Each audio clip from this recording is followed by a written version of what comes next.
Hi, I'm Kathy Cruz. I'm a retail coach, a retail store owner, and host of the Savvy Shopkeeper Retail Podcast. I personally know how busy shopkeepers are, so I like to keep podcast episodes short and sweet. These bite-sized podcast episodes, though, they're full of value because I want to help you work less, profit more, and grow your business. This short video introduction is going to be followed by a podcast episode, so feel free to multitask, especially if you have your AirPods in. But sometimes you're going to want to take notes. And don't forget to subscribe to this YouTube channel so you get notified every time I publish a new podcast episode or a new video. Thank you for watching and thank you for listening. Welcome to episode 60 of the Savvy Shopkeeper Retail Podcast. What made 2020 successful for independent retailers? I'm your host, Kathy Cruz. So my intention for this episode is simple. Do I always say that though? It really is. It's to inspire you to feel optimistic about 2021. I want to remind retailers that we are resilient, and even though there are still so many unknowns, we can inspire, motivate, and encourage each other. Before I get started, I want to start with a shopkeeper shout out. And I don't always do a shopkeeper shout out at the beginning of these episodes, but for this one, I want to do that. And this one is for Holly of Papetree Fine Stationery and Gifts. I think I said that right. We'll link Holly's website in the show notes. It's papetreerichmond.com. But her podcast review title made me laugh. It was titled Kathy Rides Shotgun. And Holly, thank you for the 5-star review. I really appreciate it. Holly said, "What a great carpool buddy. Although I've never met her in person, Kathy and the Savvy Shopkeeper podcast ride to the shop with me each week. Kathy has become a great resource for me in building my retail business. All this time, I thought I was the only one with all the retail questions. I would have loved to have had all this information at my fingertips when I first bought my business 8 years ago. I've been a master shopkeeper for a year now, and it is worth every penny! Retail ownership can be a very lonely job at times, and this group is a wonderful sounding board and a wealth of valuable knowledge and mentorship. This past year would have been so much harder without these comrades." Holly, thank you. I think I know I feel the same way about all of you and the group. I appreciate you as well. I'm always happy to see you hopping on group calls, and this review really meant a lot to me. Okay, so moving forward, if I go back to episode 13, it is titled, What Made 2019 Successful for Independent Retailers? It's one of the most downloaded episodes of this podcast, and I understand why. It helps to know what is contributing to the success of other independent retailers, right? Like, probably the title alone was enough for someone to be intrigued and think, wow, I want to know what's working for everyone else. No one expected or could have predicted 2020, right? What a year. Independent retailers did some incredible things to get through 2020, though. If you go back and listen to episode 13, you'll hear things that not many retailers, if any, could have used to succeed in 2020. I mean, I guess some things, but there are a couple things that we'll talk about that really stand out that most of us just couldn't have used in 2020 to be successful, like in-person events. And this is like the point where I just want to sigh because I miss those in-person events. I miss the line outside of our door before a big event. I miss seeing all of the customers come in. I miss some of the regulars who aren't comfortable coming out and shopping with us right now, and I get it. But I miss all of that, and I know many of you miss that too. So I talk to lots of retailers. I mean, I see the conversations going on in our communities. I work with multiple one-on-one clients that I speak with every week. So it's easy for me to identify trends and see what's working for shopkeepers. But it would be selfish if I kept that all to myself, right? So Just like last time, I asked group members in our communities, both the Shopkeepers Lab and Master Shopkeepers, what helped them succeed. But this time I asked them what helped them succeed during a pandemic year. So normally if I ask a question in the group, I sometimes answer it. And this one I actually had to pause and think about. And I couldn't just give one thing. So I didn't even answer my own question correctly. So I just want to share some of the things that I feel contributed to my own success, or, my sister and I, our success at our store, what contributed to that in 2020. So the first one, and this isn't in any particular order, I actually think the last thing that I'll mention was the most valuable, or that helped us the most. But the first one was my grit. Like, I was so determined to not let this pandemic bring me or my business down. This meant I actually had a lot of work to do, and it was actually a lot of work on myself, and I invested in a coach. And what I found was that I was resisting being a coach and getting coached. I resisted both of those for a really long time. But 2020 was the year I changed that, and it genuinely changed my life. I'll save this topic, I should say, for a future episode. But it's the truth, and when I work one-on-one with clients, it brings me so much joy, and I feel like it's just validated the path I've taken for the past few years. So I'll leave it at that, but I'll talk about this more in the future. Number 2 was our online shop and shipping. We spent all of 2019 filling up our online shop with everything that's in our store: furniture, paint, home decor, gifts, every single category. I'm pretty sure every item. And thank goodness we did that, because 2020 would not have turned out the way it did had we not been prepared for that. Number 3 was systems. There's no way my sister and I could have split the store hours the way we did. Like, we both literally worked half as much, but accomplished as much as we did the year before. But that could not have happened without the systems and processes that we had in place. And that's an episode, if you want to go listen to it, is episode 59.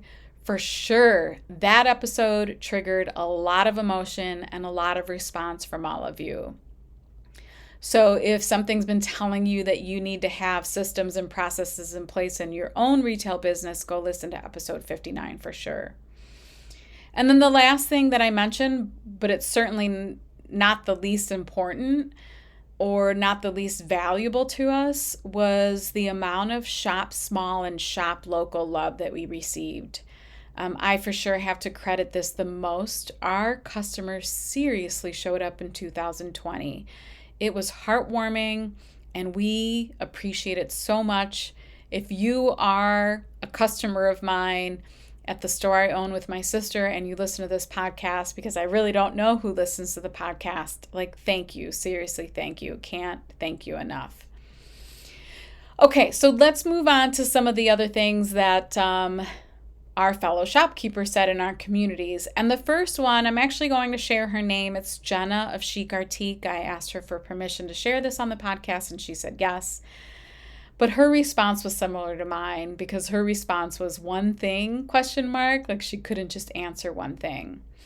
She went on to say, when local governments say close your doors, don't close your doors. And I think she meant this in terms of don't stop running your business.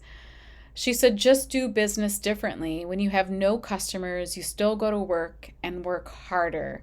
One thing that blew my mind in the middle of a shutdown, customers called me to purchase gift cards. The relationship we had formed with our customers carried us through. Live videos during shutdown gave us momentum. And then she said, sorry, I could not pick one. It was a complicated year, yet the most rewarding year ever to be in business.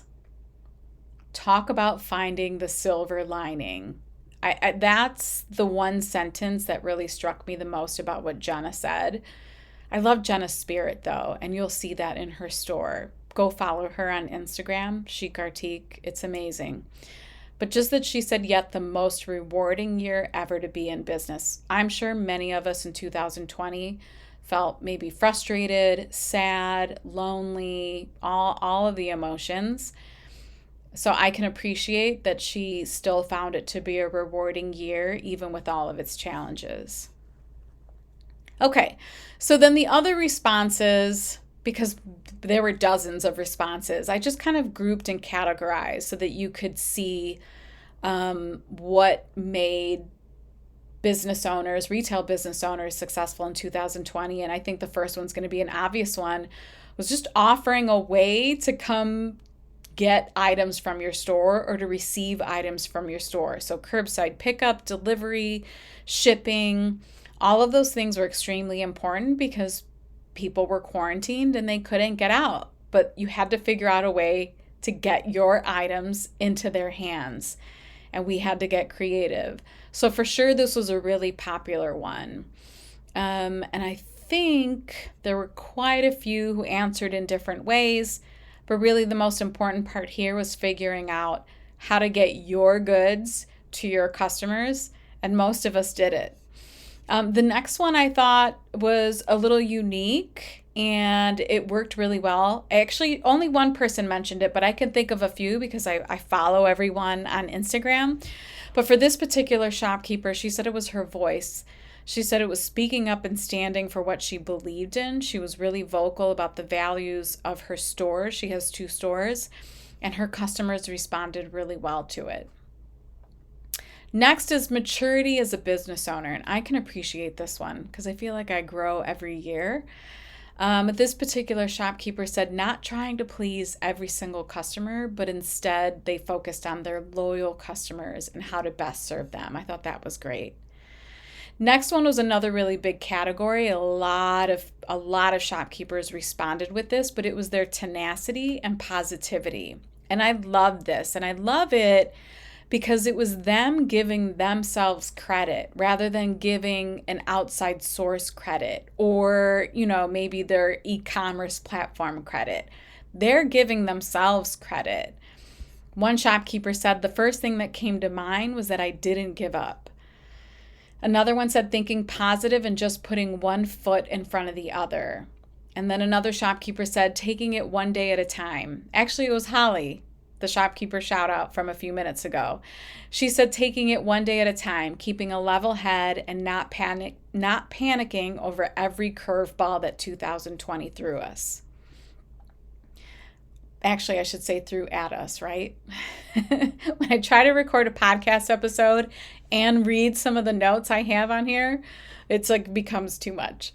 All right, and then the next category is live and social selling. And of course, most of us know this. Many of us did it. Some of us are still terrified of it. But there were quite a few shopkeepers who had to overcome their fear of doing this. And this was really, really effective. Part of it is so many of our customers wanted to shop with us, but they couldn't. And this was a great way to serve them and get our goods into their hands.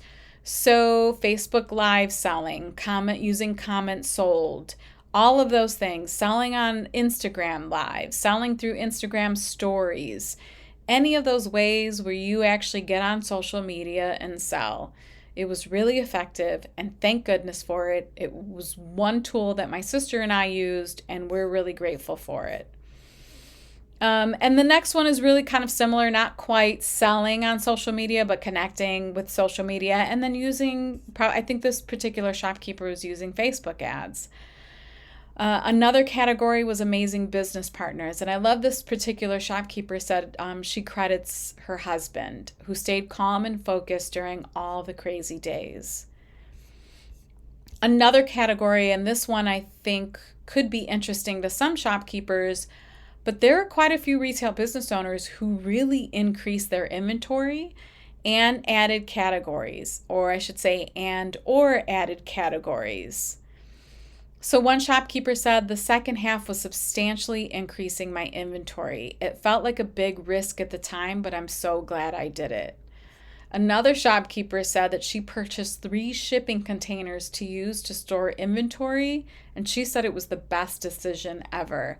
I love that they identified that maybe their stores were getting empty and that people really were enjoying shopping with them, even if it meant being online or being limited in the store in terms of how many people could be there, and that they filled the gap by adding inventory and not being afraid to make that investment. And the next one I have a deep appreciation for because I bootstrapped, my sister and I bootstrapped our business. And somebody recently asked me, what does that mean? Essentially, it just means paying cash for everything to build your business. You don't take out any loans. You don't owe anyone money. You're paying cash to build it all up. And then you're using the money from the business to reinvest. And I have an appreciation for this one because it actually, I should probably give this one credit for 2020 as well, just being in that position of not having to panic that I had any debt or loan or someone that I needed to repay. It makes you feel very safe and comfortable when something like this happens. Like, I felt fairly confident that we could last 6 to 9 months, maybe even a year if we had to, without really panicking.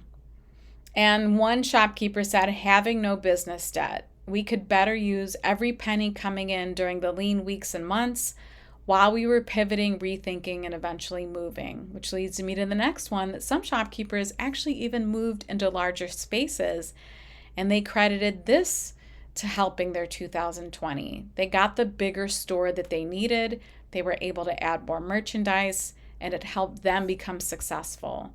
And then, of course, adding websites and shifting to online, which I know just in our communities alone, or having the conversations and saying what's going on social media, that there were so many retail business owners who were not prepared for this and had to pivot and shift and hire this out quickly. They just had to get it done. They knew that if they didn't get it done, there was a chance that their retail business couldn't survive. And I do plan on recording an episode about omni-channel retail. It's here. It's not going anywhere. We all really need to focus on this, particularly in the coming years. So I really want to do a full podcast episode on this. I did a presentation at an online conference about this, and I think it's really important. So watch for that one soon. And then last, of course, but not least, was support from friends, customers, and community. One shopkeeper said that she received tremendous support from friends, and this particular shopkeeper is online only. She said that there were so many people who spread the word and looked to her for gifts versus going to big box stores or going online to purchase holiday gifts. They went to her. And another shopkeeper said support from local people and generous landlords who waived rent for 3 months with no payback. Can I say that? No payback obligation. That one is fantastic. Our own personal landlord, he's amazing. He was very, very kind to us. But 3 months with no payback is a pretty big deal. So I could tell she even gave it a little heart. Super grateful for that. So to summarize, and I know this episode is a nice, quick and short one, and sometimes these are really good. But to summarize, I want to share the list of things that made independent retailers in our community successful in 2019 versus the list that made them successful in 2020, just to compare. So the strongest categories from 2019 were doing it scared, building a strong sales team, expanding offerings, Instagram and Facebook, social media ads, special events, and that was a lot of in-person events and in-person workshops, customer service, and the last one was coaching. And then the strongest categories from 2020 were curbside pickup or delivery or shipping or whatever way you could get stuff to your customers, tenacity and positivity, live and social selling, increasing inventory and adding categories, and that one is similar to 2019. Brand new website or building an e-commerce store, support from friends, customers, and community, and then being debt-free. I feel like there are a couple of similarities, but really the two feel different, and there are some differences. In the end, retail businesses, we do what we have to do, and we get it done, and we are essentially providing value to our customers. So that stays consistent. But the stories of pride, resiliency, and local support are just seriously heartwarming from 2020. And it proves that independent retailers are full of grit, that we're scrappy. And after 2020, like seriously though, I feel like don't mess with us, right? Don't mess with us. We got this. The biggest lesson learned is that we are resourceful and resilient, and if we can survive, and for actually quite a few shopkeepers thrive in 2020, then good things are possible in 2021. I want to remind you, don't underestimate yourself. And if you're feeling tired and lonely and you're a member of one of our communities, make sure you lean on us. That's what we're there for. If you use the Apple Podcast, I just want to wrap this up by saying that if you use the Apple Podcast and you listen to this podcast, or if you can head over to the Apple Podcast app, it sounds like this is the only way to do this, but if you can head over to the Apple Podcast app and leave a rating and a review, it really means a lot to me. And every month, or not every month, I try to do it in every episode or every other episode, I try to give a shopkeeper shout out to someone who leaves a review, and we'll link your website in the show notes. But I genuinely appreciate it. I feel like every time someone leaves me a review, Apple might share it with other shopkeepers that I can help too. So if you want to see the show notes to this episode or find links to anything I mentioned, you can visit my blog at savvyshopkeeper.com/episode 60. That's savvyshopkeeper.com/episode 60. And I want to add that my one of my virtual assistants, my podcast show notes assistant, she was recently married and moved from Costa Rica to the U.S. So I've been trying not to bother her with any assignments. So the show notes might be up a week later. I want to tell her congratulations if she catches this. Well, she will catch it because she'll be doing the show notes in about a week. So the show notes won't be up right away, but they will get published. So until the next episode, be savvy and boss up.